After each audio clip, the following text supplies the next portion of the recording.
دبنا وقالوا وزدين تكدوا دبنا والجبال يزيدين ودوا القربنا ودوا القربنا ربي ما نوما كثير كاللسان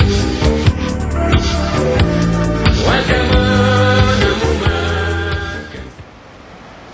كبرا وان أمنتي كاسجل وان أمنتي كوني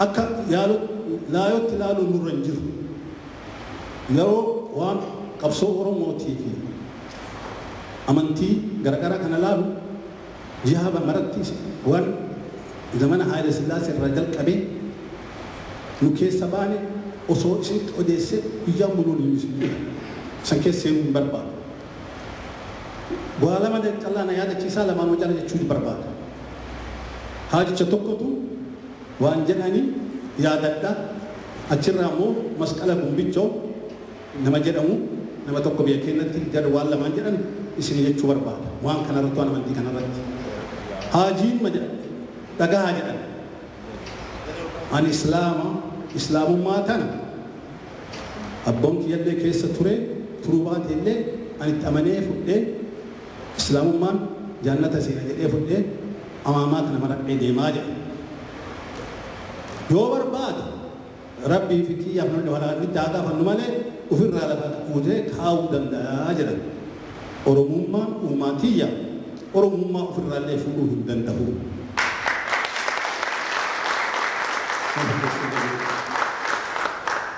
Akkasuma masqalaa gumbichoo Oromoo kajjaa kenna sanii Oromoon jiru guddin baay'een Islaamaa inni warra Shawaa achi galanii isin kiristaana jedhanii Maamonitti ka jiru Oromoo Islaamaa walitti fichisiisuudhaaf wayita ka'anii inni didee Oromoo Islaamaa kana waliin deemnaani بيت كريستيان تبعني جزتن أكمل بيتني وين ورنا كيتني ورمك أماركس تفتني شرطين تبعه جزتني الركاسة سين أول ثبت كنا تين أول توجا إني كريستيان وأنا إني جدي توجا أنا جدي ما تبا كانت هنا مالي ورمما كيا كنا كنت ولي أمامي تيجي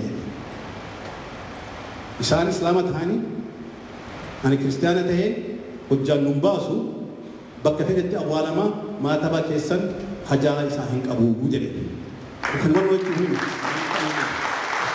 kun nama waa hedduu barsiisa maali wanni nuti amma waan yake Oromoo keessa deemaa jirutu dagachuun nurra hin jiru wanni nu hojjaan diigaa jiru argaa waan jiru nuti fakkeessanii islaamni bosan qabu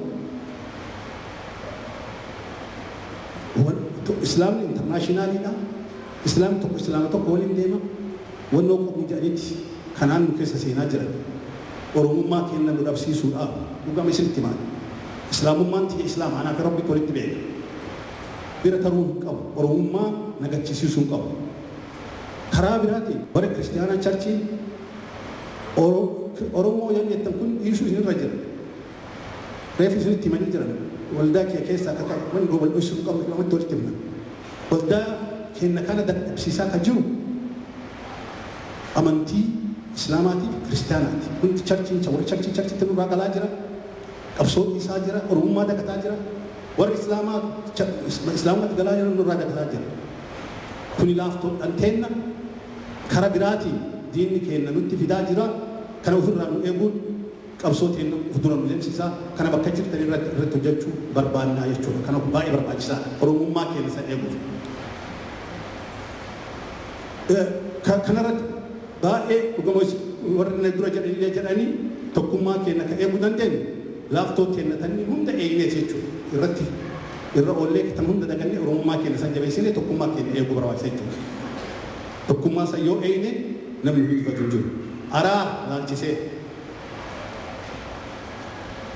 آدا أرومو كسرتي أرار بقول أنا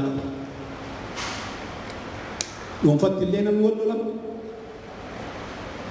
أكد بوسات اللي ولو أراني كلامك تلالا ورد فرنتي مال جران conflict resolution within the group, competent resolution out of the group. Akka itti ilaaluuti. Kan Oromoo keessatti. Oromoon illee akkasumatti ilaala.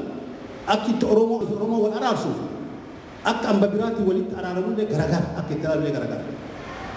Gadaa keessatti, seera gadaa keessatti Oromoon araara yoo buusu, araara tokko miidhuu yookaan tokko tolchuu hin godhu.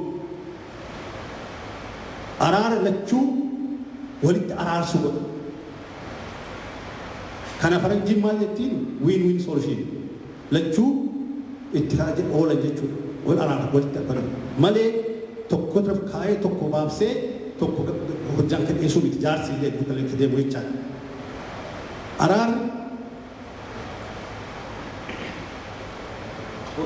Oromoo keessatti bakka olaanaa qaba jedhee jira.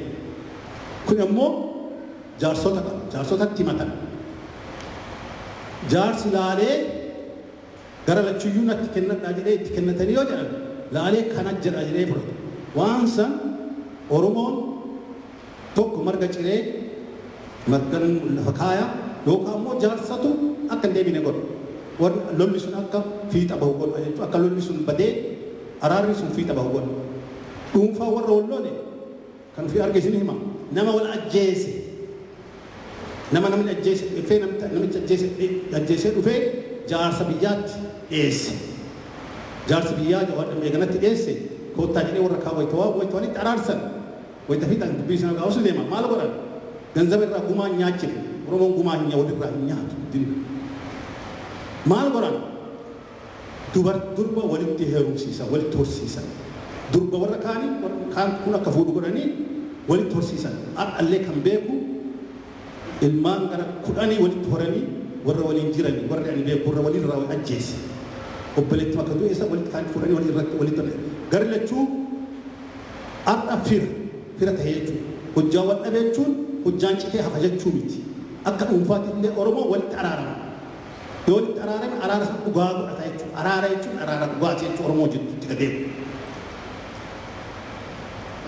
Ka gosaallee yoo taate, ka honnoo taate, gosa lamaan wal loltu illee wal ka fixan argee jira. Ani xinnaa tahee deemee ji'a tokko ol dunkaana dhaabbatanii ala taa'anii abbammaan kiyya jaarsa turanii ofii waan argeen ji'a tokko gosa lamaa walitti araarsanii wayita fixan gosti lachuu horii baasanii fidan lakki gosa kanatu miidhee gosa kanatu jedhanii miti gosti lachuu horii baasanii fidanii gosti lachuun horii qalanii dhiiga dibatanii lammata ilmaan gara 10 walitti horanii warra waliin jiranii warra ani beeku warra waliin irraa ajjeese obboleetti makka du'e isa walitti kaan fuudhanii walii irratti walitti gari lachuu har'a fira ta'ee jechuudha.